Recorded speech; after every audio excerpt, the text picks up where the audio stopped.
মহারাজ, এই মায়ে খবর শুনলাম আমাদের সীমান্তে কিছু লোক রয়েছে। সীমান্ত রক্ষীদের সতর্কবার্তা। তোমরা যাও তাদের কাছে, তারা কি চায় আমাদের রাজ্যে জিজ্ঞাসা কর।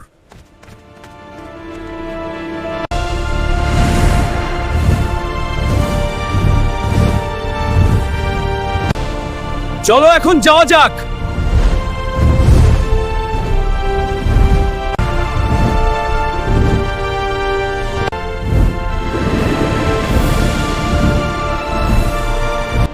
দেখো সৈন্য, দূরে কিছু লোক দেখা যাচ্ছে।